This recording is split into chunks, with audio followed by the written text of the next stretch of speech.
సాకేత్రం మీరాతో పని పూర్తి చేసుకుని చీరాల నుంచి గుంటూరు వచ్చేసరికి బాగా ఆలస్యమైంది.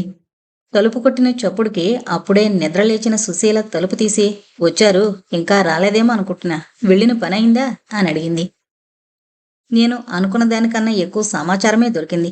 నువ్వు పడుకో, నేను అన్నం తినేసి ఇంకొంచెం పని చేసుకోవాలి అన్నాడు సాకేత్రం డైనింగ్ బల్ల మీద మూతలు పెట్టిన గిన్నెలు చూస్తూ. సుశీల అతన్ని అదోలా చూసి పడక గదిలోకి వెళ్ళిపోయింది. సాకేతరాం స్నానం చేసి భోజనం కూడా కానిచ్చి తను రాసుకున్న కాగితాలు తీసుకుని తన అట్టముక్కల పజిల్ ముందు కూర్చున్నాడు. ఎన్నో కొత్త ముక్కలు కత్తిరించి ఆ ముక్కల మీద ఆ రోజు సేకరించిన సమాచారం రాశాడు. ఇలా చేస్తున్నందువల్ల లాభం ఏంటంటే సమాచారం అంతా అక్కడే ఉంటుంది. ఏ చిన్న విషయము తప్పించుకుపోయే అవకాశం ఉండదు. తర్వాత దాన్ని రకరకాలుగా ఇటు అటు మార్చి మళ్ళీ మళ్ళీ ఏదో మనసులో అనుకుంటూ చివరికి ఒక కులికి తెచ్చాడు. అన్నీ పూర్తి చేసుకుని అతను మంచమెక్కేసరికి రాత్రి 2 గంటలయింది. ఆ సోమవారం యూనివర్సిటీలో అప్పుని కలిసినప్పుడు నీతో కాసేపు మాట్లాడాలి. నీకు క్లాసులు లేని సమయం ఎప్పుడో చెప్పు అన్నాడు సాకేతరాం. అవును, నేను కూడా నీతో మాట్లాడాలి. ఇప్పుడు ఇప్పుడేంట్లే, ఈ మధ్యాహ్నం కూడా నాకు క్లాసులేమీ లేవు. రేపటి క్లాస్కి కొంత నోట్సు తయారు చేసుకోవాలంతే. నువ్వు ఖాళీగా ఉంటే ఇప్పుడే మాట్లాడుకుందాం అన్నాడు అప్పు. నాకు అంతే, పద క్యాంటీన్లో ఒక పక్కన కూర్చుని మాట్లాడుకుందాం అన్నాడు సాకేత్రం. ఇద్దరూ చెరో కప్పు కాఫీ తెచ్చుకుని క్యాంటీన్లో ఒక పక్కన కూర్చున్నారు. ఇప్పుడెలా ఉంది మనోరమకి అడిగాడు సాకేత్రం. చాలా నయం, జ్వరం పూర్తిగా తగ్గిపోయింది. దడుపు జ్వరం అంటారే, అదే అనుకుంటా. కానీ ఆ భూతవైద్యుడు ఎవరో కాని అచ్చం మన రజనీకాంత్ సినిమాల్లో చూపించే భూతవైద్యుళ్లా భయంకరంగా ఉన్నాడు. అతని ముఖం, జుట్టు, బొట్టు, గొంతు, అరుపులు ఇంకా నాకు కళ్ళకొస్తున్నాడు. మరి మనోరమ పరిస్థితి ఊహించుకో. అతను ఏం చెప్పాడో తెలుసా? మనోరమకి జ్వరం రావడానికి కారణం ఆవిడికి పట్టిన దెయ్యం శరీరంలో నుంచి పారిపోయినందుకట. ఇక ఏం భయం లేదన్నాడు అన్నాడు అప్పు. అవును, జనం దెయ్యాలున్నాయని నమ్ముతున్నంతకాలం వీళ్ల వ్యాపారానికేమీ డోకా ఉండదు. పోనిలే, ఇక మీ బాబాయ్ కూడా మళ్ళీ ఆ ఆలోచన రాదు అన్నాడు సాకేత్రాం. అవును, ఎవరైనా సైకాలజిస్ట్కి చూపిద్దామన్నాడు. అవును, ఒక రకంగా అదే మంచిది. మొన్న నేను సుశీల ఈ విషయమే మాట్లాడుకున్నాం. సుశీలకి దూరపు చుట్టం ఒక ఆయన లక్ష్మణరావు గారని ఒక లాయర్ ఉన్నాడు. ఆయన భార్య గిరిజ సైకియాట్రిస్ట్ కూడా. మెడిసిన్ చదివి సైకియాట్రిస్ట్ అయ్యి మళ్ళీ సైకాలజీలో పీహెచ్డీ చేసింది. ఆవిడికి మంచి పేరుంది. నీకిమ్మని ఆవిడ బిజినెస్ కార్డు కూడా ఇచ్చింది సుశీల. ఇదిగో, ఇవాళే పిలిచి మాట్లాడు. నిన్న సుశీల ఆవిడతో మాట్లాడి నీ సంగతి చెప్పిందట. నువ్వెవరో ఆవిడికి తెలుసు అన్నాడు సాకేత్రాం. సరే అలాగే అన్నాడు అప్పు ఆవిడ బిజినెస్ కార్డుని అందుకొని. ఇంకో ముఖ్యమైన విషయం కూడా చెప్పాలి, జాగ్రత్తగా విను అన్నాడు సాకేత్రాం. కనుబొమ్మలు ముడిచి కుతూహలంగా చూశాడు అప్పు ఏంటని. సాకేత్రాం ఒకసారి గొంతు సర్దుకుని నెమ్మదిగా చెప్పడం ప్రారంభించాడు. నీకు పూర్తిగా చెప్పలేదు కానీ మనం 4 రోజుల క్రితం చీరాల, బాపట్ల వెళ్ళినప్పటి నుంచి అక్కడ జరిగిన సంఘటనలు నన్ను వదలడం లేదు. నేను ఈ విషయం గురించి ఆలోచిస్తూనే ఉన్నాను. అంతేకాదు, ఇంకో 2 సార్లు మళ్ళీ అక్కడికి వెళ్ళి ఎంతో దర్యాప్తు చేశాను. చివరికి నిన్ననే అంతా ఒక కొలిక్కొచ్చింది. ఆ వివరాలు చెబుదామనే పిలిచాను నిన్ను అన్నాడు. అప్పు ఆశ్చర్యంతో చూశాడు. నిజంగానా? మంచి స్నేహితుడిగా సలహాలిస్తున్నామనుకున్నాను కానీ నిజంగా ఇంత ప్రత్యేకమైన శ్రద్ధ తీసుకుని ఈ విషయంలో విచారణ చేస్తున్నామని అనుకోలేదు అన్నాడు సాకేత్రాం చేతులు పట్టుకుని. నేను ఈ పరిశోధన చేయడానికి 2 కారణాలు. ఒకటి, నీతోనూ మనోరమతోనూ మా స్నేహం. మీకు కష్టాలొస్తే అవి మాకు వచ్చినట్టే. రెండవది, డిటెక్టివ్ పుస్తకాల పురుగు నేను. పెర్రీ మాసన్, షెర్లాక్ హోమ్స్ నాకు స్ఫూర్తి. వాళ్ళకి నేను ఏకలవ్య శిష్యుణ్ణి అన్నాడు సాకేత్రాం. అప్పు సాకేత్రాంని ఆప్యాయంగా చూశాడు. నేను ఒక కథలా క్లుప్తంగా చెబుతాను. నేను కథ చెప్పేటప్పుడు కొన్ని ప్రదేశాల పేర్లు, కొన్ని సంఘటనలు నిన్ను ఆశ్చర్యంలో ముంచేయచ్చు. కాసేపు మీరు అమరావతిలోనూ మనం చీరాల, బాపట్లలోనూ చూసిన సంఘటనల్ని, మనోరమని పక్కన పెడదాం. నీకు ఏవన్నా ప్రశ్నలుంటే కథంతా చెప్పడం పూర్తయ్యాక వాటి సంగతి మాట్లాడుకుందాం, సరేనా అన్నాడు సాకేత్రాం. కుతూహలంతో అన్నాడు అప్పు. సరే చెప్పు అని. సాకేత్రాం చెప్పడం ప్రారంభించాడు. దాదాపు 3.5 దశాబ్దాల క్రితం బాపట్ల అనే ఊరిలో ఒక సుబ్బారావు ఉండేవాడు. ఆయన భార్య పేరు సులోచన. సుబ్బారావు ఆనందభవన్ అనే కాఫీ హోటల్లో మేనేజర్గా పనిచేస్తూ ఉండేవాడు. ఆయన ఇల్లు బాపట్లలో గడియార స్తంభం పక్కన రోడ్డులో భావనారాయణ గుడి, కోర్టు దాటాక వచ్చే మాయాబజార్ అనే పేటలో ఉండేది. అక్కడికి ఆనందభవన్ చాలా దగ్గరే. సుబ్బారావుకి ఏనాటికైనా తను స్వంతంగా ఒక హోటల్ పెట్టాలని కోరిక. అనుకోకుండా ఆనందభవన్ ఓనరు ఆ హోటల్ని అమ్మకానికి పెట్టాడు.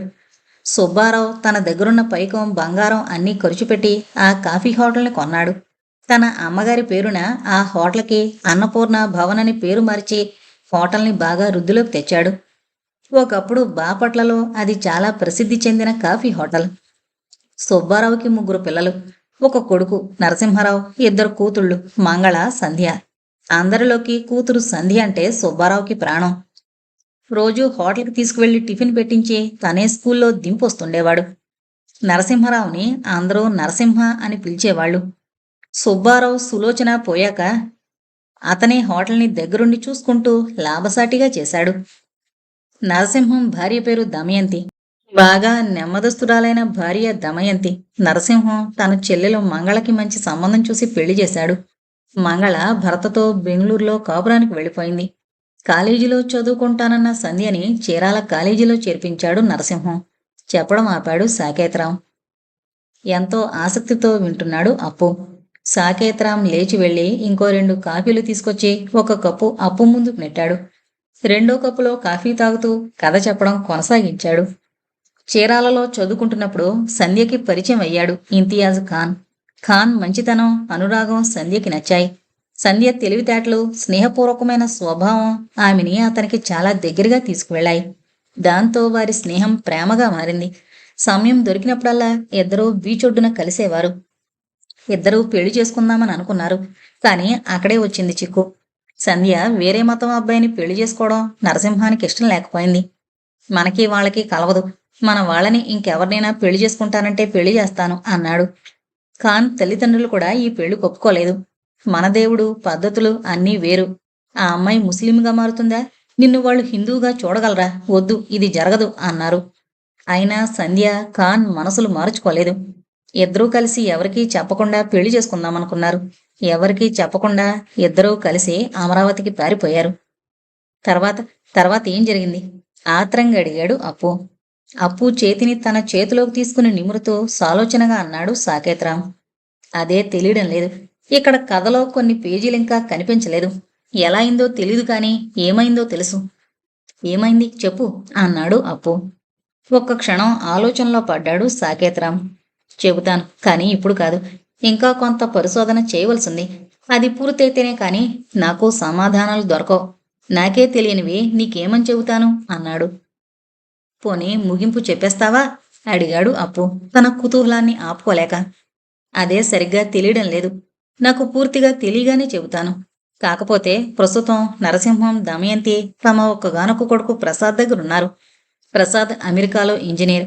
నరసింహం ఆ హోటల్ అమ్మేసి అమెరికా వెళ్ళి అక్కడే కొడుకు దగ్గర సెటిల్ అయిపోయాడు. హోటల్ కొనుక్కున్న వాళ్ళు కొన్ని మార్పులు చేసి పేరుని కాలానుగుణంగా హోటల్ అన్నపూర్ణ ఏసీగా మార్చి నడుపుతున్నారు. అప్పు మాట్లాడలేదు, ఆలోచిస్తున్నాడు. సాకేతరాం కాఫీ తాగుతూ అతని ముఖ కవళికల్ని గమనిస్తూ కూర్చున్నాడు. కాసేపు అయిన తర్వాత అప్పు అడిగాడు, మరి ఈ కథకి మనోరమకి ఏంటి సంబంధం అని. అవును, ఏంటి సంబంధం? అదే నాకు అర్థం కావడం లేదు అన్నాడు సాకేతరాం. నువ్వు చెప్పిన కథలోని చాలా సంఘటనలకి, ప్రదేశాలకి, వ్యక్తులకి మనోరమ స్పందించడం ఎందుకు? ఆమె ఇక్కడికి ఏనాడు రాలేదు. ఆమెకిదంతా కొత్త, పూర్తిగా కొత్త. ఇదేదో వింతగా లేదు అన్నాడు అప్పు. అవునన్నట్టు తలూపాడు సాకేతరాం. అప్పు ఆలోచిస్తూ మాట్లాడుతున్నాడని తెలుస్తూనే ఉంది. ఇంకొక విషయం, ఇది జరిగి 35 ఏళ్లు దాటిందంటున్నావు. మనోరమ అప్పటికి పుట్టనే లేదు. సాకేతరాంకి ఇంతకు ముందు నుంచే ఏదో అనుమానం ఉంది కానీ అది అప్పు ద్వారానే వస్తుందేమోనని ఎదురు చూస్తున్నాడు. అందుకే అడిగాడు. అవును, పుట్టనే లేదు. మరి ఎలా ఈ రెంటికి లంకె పెట్టడం అని. అప్పు రహస్యం చెబుతున్నట్టన్నాడు. ఇదేదో పూర్వజన్మ వ్యవహారం కాదు కదా. అప్పు ఆ మాట అన్నాడే కాని ఆ మాట అంటున్నప్పుడు అతనికి ఎందుకో వెన్నులో వణుకు పుట్టింది. అయ్యుండకపోవచ్చు, నాకలాంటి వాటి మీద నమ్మకం లేదు ఆగాడు సాకేతరాం. మన హిందూ మత శాస్త్ర ప్రకారం పూర్వజన్మ ఉందని నమ్ముతాం కదా. మనం చేసుకున్న కర్మను బట్టి మళ్లీ జన్మెత్తుతామని భగవద్గీతలో రాసుంది. కనుక అది నమ్మకపోవడానికి కారణం ఏముంటుంది అడిగాడు అప్పు. ఏమో, వేదాలు, ఉపనిషత్తుల సారాంశాన్ని పూర్తిగా వదిలేసి తంతులతో, ఆచారాలతో మునిగిపోయిన మనం మన మతానికి ఎంతో దూరం అయ్యాం. కట్టుకథల పురాణాలే ప్రధానం కాని వేదాలు ఉపనిషత్తులు చదివి వాటిని అర్థం చేసుకుని ఆచరించే వాళ్ళు 1,00,000 మందికి ఒక్కళ్ళున్నా ఆశ్చర్యకరమే. వేదాలు వల్లించే వాళ్ళున్నారు కానీ వాటిల్లో ఏముందో మాత్రం తెలియని వాళ్లే ఎక్కువ. అలాగే మన వేదాలు ఉపనిషత్తులు ఘోషిస్తున్నాయి అనే వారికి అవి ఏం ఘోషిస్తున్నాయో తెలీదు. కనీసం ఉపనిషత్తులు ఎన్నున్నాయో వాటిలో కొన్నింటి సారమేంటో తెలీదు. మనకి మన మతానికి మధ్య ఒక పెద్ద అగాధం ఉంది. అందువల్ల ఏది ఎంతవరకు నమ్మాలో తెలియక కొట్టుమిట్టాడేవారే ఎక్కువ అన్నాడు సాకేత్రాం. మన మతాన్ని అర్థం చేసుకోవాలంటే మామూలు మనుషులకి సాధ్యం కాదు. కొంచెం పై పరిధిలోకి వెళ్ళి ఆలోచించాలేమో అన్నాడు అప్పు. అంటే మన మతం మేధావులకే పరిమితమా? మిగతా మతాల్లాగా సామాన్య ప్రజలకు కాదా అని తను మరీ అసందర్భంగా ఆ విషయం గురించి మాట్లాడుతున్నాడేమనిపించి మాట మార్చాడు సాకేత్రాం. అవన్నీ మనకిప్పుడు అనవసరం అప్పు. నువ్వు ముఖ్యంగా ఆలోచించవలసింది మనోరమని ఈ ఆలోచనల నుంచి ఎలా తప్పించడం, మళ్ళీ మామూలు మనిషిగా ఎలా చేయడం అని. మనం అనుకున్నట్టు రేపే డాక్టర్ గిరిజి గారికి చూపించు. ఆవిడ కౌన్సిలింగ్ చేయడంలో దిట్ట. అంత తొందరగా మందుల ప్రమేయం పెట్టుకోదు. నేను ఇవాళ రాత్రి ఆవిడకి ఫోన్ చేసి మాట్లాడతాను. నేను కూడా నా పరిశోధన త్వరలో పూర్తి చేస్తాను. ఏమంటావు అన్నాడు. అలాగే, నా ఒకే ఒక లక్ష్యం కూడా అదే. మనోరమ మళ్ళీ మామూలుగా అయితే చాలు అన్నాడు అప్పు. సరైతే నేను వెళ్ళాలి అని స్టాఫ్ రూమ్కి వెళ్ళాడు సాకేత్రాం. స్టాఫ్ రూంలో కూర్చుని పని మొదలు పెట్టబోతుంటే అతని సెల్ ఫోన్ మోగింది. మీరా దగ్గర నుంచి. ఎరా బాగున్నావా అని అడిగాడు. నేను నిన్ను పిలుద్దామనుకుంటున్నాను. నువ్వు ఇక్బాలు ఎలా ఉన్నారు? కాస్త తేరుకున్నారా అడిగాడు సాకేత్రాం. పర్వాలేదు. షాపులో ఉన్నంతసేపు హడావిడిలో ఏమీ తెలియడం లేదు. ఇంటికొచ్చినప్పుడే మరీ మా నాన్న లేని లోటు కనిపిస్తోంది అన్నాడు మీరా. అవును, కొన్నాళ్లు పడుతుంది. పెద్దవాడైపోయాడు కదా. పోయాడనుకున్నా లాసే కదా. అవును, ఎంతకీ నీ కేసు ఏమైంది? అవేమైనా ఉపయోగపడ్డాయా అడిగాడు మీరా. అప్పుడే అనిపించింది సాకేత్రాంకి తను తెలుసుకున్న విషయాలన్నీ మీరాకి చెప్పడం అవసరమని. అందుకే అన్నీ వివరంగా చెప్పాడు. మీరా కూడా అప్పులాగానే అవి వింటూ విస్తుపోయాడు. నాకు తెలీదు ఈ సంఘటనల వెనక ఇంత కథ ఉందని. అసలు ఎక్కడో కేరళ నుంచి వచ్చిన మనోరమకి ఈ కథకి సంబంధం ఏమిటో నాకు అర్థం కావడం లేదు. అంతేకాదు, తర్వాత సంధ్యకి ఏం జరిగిందో తెలుసుకోవాలని కుతూహలంగా ఉంది. మా నాన్న కూడా ఎన్నడూ మాతో ఆ విషయాలు చెప్పలేదు అన్నాడు. ఒక్క క్షణం ఆలోచించి సాకేత్రాం నుంచి ఏం జవాబు రాకపోయేసరికి మళ్ళీ అన్నాడు. పూర్తి కథ తెలుసుకోవాలంటే ఒకటే మార్గం ఉంది, ఇర్షద్ బాబా అన్నాడు. సాకేత్రాంకి మళ్ళీ కొట్టుకుపోతున్న సముద్రంలో ఇంకో కొయ్యముక దొరికింది ఆసరా చేసుకోవడానికి. ఇర్షద్ బాబా ఎవరు అడిగాడు. మా నాన్నకి చిన్నప్పటి నుంచి మంచి స్నేహితుడు. నువ్వు ఆ రోజు మా ఇంటికి భోజనానికి వచ్చినప్పుడు ఆయన కూడా వచ్చారు. నువ్వు చూడలేదేమో. ఆయనతో నాన్న అన్ని రహస్యాలు మనసు విప్పి చెప్పేవాడు. కాకపోతే ఆగాడు మీరా. కాకపోతే అడిగాడు సాకేత్రాం. ఉన్న ఒక్క ఆధారం తప్పిపోతుంది అనే భయంతో. ఆయనకి ఆల్జైమర్స్ డిసీజ్ ఉంది. అన్నీ మరిచిపోతుంటాడు. మరెలా? నిరుత్సాహపడుతూ అడిగాడు సాకేత్రాం. ప్రయత్నించి చూద్దాం. ఏనాటివో కొన్ని గుర్తుంటాయి కానీ ఈ మధ్య జరిగినవి గుర్తుండడం లేదు అన్నాడు వాళ్ళ అబ్బాయి. ఆయనకి పొద్దున్న ఏ కూర తిన్నాడో సాయంత్రానికి గుర్తుండదట. అయినా అడిగి చూద్దాం అన్నాడు మీరా. నేను మళ్ళీ అక్కడికి రానా అడిగాడు సాకేత్రాం. అక్కర్లేదు, నేను అడుగుతానులే. రేపు ఎల్లుండో కనుక్కుని నీకు ఫోన్ చేస్తాను అన్నాడు మీరా. ఆయన్ని ఏమడగాలో తెలుసుగా అన్నాడు సాకేత్రాం. ఆ మాత్రం తెలుసులేవోయ్ మై డియర్ డిటెక్టివ్ అన్నాడు నవ్వుతూ మీరా. ఆ రోజు ఆండ్రూ టొరంటో నుంచి ఫోన్ చేసేటప్పటికే నారాయణరావు ఆఫీసులో అందరూ కూర్చుని సిద్ధంగా ఉన్నారు. గుడ్ మార్నింగ్ అన్నాడు Andrew. Narayanarao speaker phone on చేసి గుడ్ మార్నింగ్ ఆండ్రూ, అందరూ ఇక్కడే ఉన్నారు. మెలిసా మాత్రం 1 గంటలో ఇక్కడికి వస్తానంది అన్నాడు. మనం మొదలు పెట్టేద్దాం అన్నాడు శంకర్. ఆయనకి దేవుడే గురించి ఇంకా తెలుసుకోవాలనుంది. చెబుతాను. ఈ వారం రోజుల్లో చాలా విషయాలు జరిగాయి. ఇది జరిగింది టొరంటోలో కాదు, కెనడాలోని మాంట్రియాల్ దగ్గర ఒక చిన్న ఊరిలో. ఈ దేవుడయ్య గారు దేవుడిగా రూపమెత్తి 20 సంవత్సరాలు దాటింది.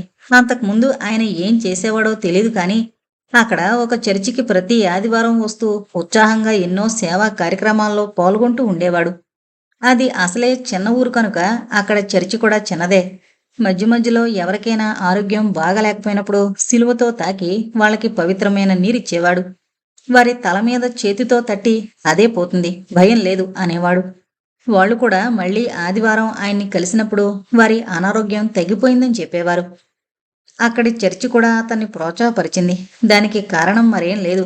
అప్పటికే దీనివల్ల ఆ ఊళ్ళోనే కాక చుట్టుపక్కల ఊళ్ళలో కూడా ఈ చర్చికి చాలా పేరొచ్చింది. కొన్నాళ్లలో చర్చి కన్నా కూడా దేవుడయ్యకి ఎక్కువ ప్రాముఖ్యం రావడంతో చర్చి వారికి అది నచ్చలేదు. అనుచరుల ప్రోత్సాహంతో, ఆర్థిక బలంతో దేవుడయ్య ఆ చర్చిని కొనేశాడు. ఒక మతానికి సరిపెట్టుకోక దాన్ని ఒక సర్వమత మానవ సంస్థగా మార్చేశాడు. బుధవారం నుంచి ఆదివారం దాకా వారానికి 5 రోజులు తెరిచుంచేవాడు. త్వరలోనే ఆ సంస్థ సైజులోనూ ఖ్యాతిలోనూ పెరిగిపోయింది. మొదట్లో అక్కడికొచ్చిన ప్రతి వారిని పలకరించేవాడు, ఆశీర్వదించేవాడు. అందరూ కలిసి దేవుడి మీద పాటలు పాడేవారు, భజనలు చేసేవారు. కాకపోతే ఆ పాటల్లో దేవుడు దేవుడయ్యగారే. ఆ పాటలన్నీ దేవుడయ్యగారిని కీర్తించేవే. వేరే దైవ సంబంధం లేదు. కొంతమందికి ప్రథమంలో అది నచ్చేది కాదు. దైవత్వం ఉన్న ఏ దేవుడైనా ఒకటేనని, అక్కడ మత సంబంధం లేదని చెప్పేవాడు. తను కూడా అలాంటి దైవత్వం ఉన్న దేవుణ్ణి అని స్వయంగా ప్రకటించుకున్నాడు కూడాను. తర్వాత కొంతసేపు ఆయన అన్ని మతాల నుంచి తీసుకున్న కొన్ని మంచి మాటల్ని తన మాటలుగా చెప్పేవాడు. వచ్చిన జనం భక్తిభావంతో ఆయన చెప్పేదంతా దీక్షగా వినేవారు. పుస్తకాల ద్వారా, కరపత్రాల ద్వారా ప్రచారం కూడా చేసేవారు. కార్యక్రమం మధ్యలో గాలిలో నుంచి చిటికలు వేసి సిలువలు సృష్టించి క్రిస్టియన్లకి, శివలింగాలు సృష్టించి హిందువులకి, ఇలా అన్ని మతాల వారికి వారికి నచ్చేవి ఇస్తుండేవాడు. ఆడవారికి గాలిలో నుంచి గులాబీ పువ్వులు తీసిచ్చేవాడు. ఎవరైనా ఏదైనా వ్యాధితో బాధపడుతుంటే వారి నుదుటి మీద తట్టి కొంచెం హోలీ వాటర్, విభూది ఇచ్చి తగ్గిపోతుంది వెళ్ళమనేవాడు. అలా వెళ్ళిన వారు మళ్ళీ వచ్చి అనారోగ్యం తగ్గిపోయిందని చెప్పేవారు. ప్రతిరోజు అక్కడికొచ్చిన వారికి సూపు, శాండ్విచ్ ఉచితంగా ఇచ్చేవారు. అలాంటి ఖర్చులకు కూడా అతని చేతులతో ఏనాడూ డబ్బు తీసుకునేవాడు కాదు. తన ఆశ్రమ నిర్వహణకి ధన సహాయం చేసే ఉద్దేశం ఉంటే పక్కనే ఉన్న తన ఆఫీసుకి వెళ్ళమనేవాడు. తనకి తెలిసిందల్లా ప్రజలని వారి అవసరాలకి ఆదుకోవడమేనని, వారికి జీవితంలో ఒక సన్మార్గం చూపించడమేనని చెప్పేవాడు. తన వల్ల లాభం పొందిన వారు చేయవలసింది ఒకటేనని, ఇలాంటి అవసరం ఉన్న ఇతరులకి దారి చూపించి అక్కడికి తీసుకొచ్చి తమ సంస్థలో చేర్పించమని చెప్పేవాడు. చెప్పడం ఆపాడు ఆండ్రూ. బాగుంది, మంచి మార్కెటింగ్ టెక్నిక్. నోటి మాటకు మించింది లేదు అన్నాడు శంకర్. ఆండ్రూ నవ్వాడు.